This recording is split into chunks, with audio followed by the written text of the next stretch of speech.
अगर आप यूपी में जमीन खरीदने वाले हैं तो ये वीडियो आपके लिए है।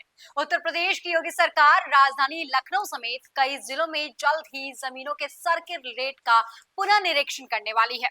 1 जनवरी 2024 से अब तक प्रदेश में करीबन 37 जिलों के जमीनों के सर्किल रेट के परीक्षण हो चुके हैं और इसके साथ ही कुछ जिलों में पुनः निरीक्षण प्रक्रिया चल रही है। वहीं अन्य जिलों में इसे जल्द ही शुरू किया जाने की योजना भी बनाई जा रही है। अब माना जा रहा है कि जिन जनपदों में वर्षों से जमीनों के सर्किल रेट का पुनर्निरीक्षण नहीं हुआ है, वहां प्राथमिकता पर इस कार्यवाही को पूरा किए जाने पर फोकस किया जाएगा। तो चलिए दोस्तों, अब हम समझने की कोशिश करते हैं कि उत्तर प्रदेश के कुछ जिलों में जो सर्किल रेट होने वाले हैं, संशोधन होने वाले हैं, उनके बारे में।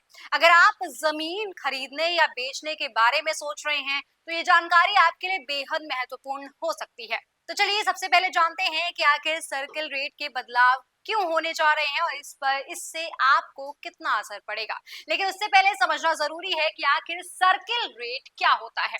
दोस्तों, समझने की कोशिश करते हैं कि सर्किल रेट, जिसे हम सरकारी रेट भी कहते हैं, वह मूल्य है जिस पर सरकार किसी स्थान पर या संपत्ति की बिक्री या खरीद के लिए टैक्स निर्धारित करती है। अगर आप कोई संपत्ति खरीदते हैं तो उसी के आधार पर स्टाम्प ड्यूटी और रजिस्ट्रेशन शुल्क लिया जाता है। उदाहरण के लिए, अगर किसी इलाके का सर्किल रेट 10 लाख रुपए प्रति बीघा है तो आपको उस कीमत के आधार पर टैक्स देना होगा, चाहे वास्तविक कीमत उससे ज्यादा क्यों ना हो। अब सवाल उठता है कि आखिर इन सर्किल रेट में संशोधन क्यों किया जा रहा है। दरअसल समय समय पर सरकार ये बदलाव करती रहती है ताकि संपत्तियों की कीमत का सही मूल्यांकन हो सके। हालांकि सरकार का मानना है कि इससे किसानों को सबसे ज्यादा फायदा होगा। पुनर्निरीक्षण प्रक्रिया पूरी होने पर कानून के अनुसार भूमि अधिग्रहण में किसानों को जमीन का सही मूल्य मिलने और साथ ही रियल एस्टेट बाजार में पारदर्शिता बनी रहती है। इसके अलावा जिन इलाकों में रियल एस्टेट की मांग बढ़ी है, वहां पर सर्किल रेट को बढ़ाया जाता है। इसी तरह से इन जिलों में रियल एस्टेट की कीमत स्थिर या घट रही है, वहां पर सर्किल रेट को घटाया जाता है। तो आप दोस्तों, अब बात करते हैं कि आखिर वो कौन से जिले हैं जहां पर सर्किल रेट में बदलाव होने जा रहे हैं। लखनऊ, वाराणसी, गोरखपुर, बागपत, इटावा, कन्नौज, हापुड़, बुलंदशहर, मेरठ, महाराजगंज, कुशीनगर, अयोध्या, अंबेडकर नगर, एटा, कासगंज, मुजफ्फरनगर, बदायूं, झांसी, जालौन, ललितपुर, संत कबीर नगर, कौशाम्बी व प्रयागराज में ये सर्किल रेट निर्धारित होने वाले हैं। इन सभी जिलों में जल्द ही पुनर्निरीक्षण की कार्यवाही शुरू की जाएगी। वहीं शामली, सहारनपुर, मिर्जापुर, अलीगढ़, बांदा, हमीरपुर, आगरा, सुल्तानपुर, अमेठी और गौतम बुद्ध नगर समेत कई जिलों में फिलहाल पुनः निरीक्षण का प्रक्रिया चल रहा है। अब सवाल है कि आखिर अब जो सर्किल रेट में वृद्धि हो रही है, इसका आम आदमी पर कितना असर पड़ेगा।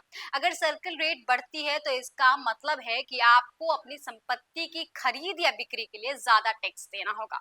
इसका असर खास तौर पर उन लोगों पर पड़ेगा जो घर या जमीन खरीदने का प्लान बना रहे हैं। साथ ही ये भी हो सकता है कि रियल एस्टेट का बाजार कुछ समय के लिए मंदा हो जाए, क्योंकि खरीदार और विक्रेता दोनों पर आर्थिक दबाव बनेगा।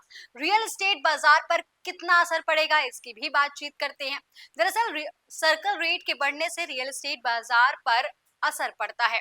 अगर सर्किल रेट बढ़ते हैं तो ये रियल एस्टेट की कीमतों में भी इजाफा कर सकता है।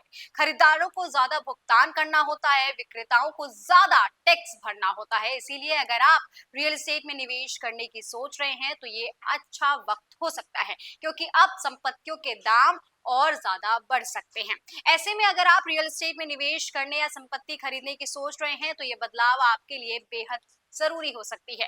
ये जानकारी आपके लिए बेहद महत्वपूर्ण हो सकती है। दोस्तों, आपको ये वीडियो कैसी लगी, कमेंट सेक्शन में लिखकर जरूर बताइएगा। और क्या आप भी उत्तर प्रदेश में जमीन खरीदने या बेचने वाले हैं, ये भी हमें कमेंट सेक्शन में लिखकर जरूर बताइएगा। ऐसी तमाम खबरों के लिए देखते रहिए DNP इंडिया।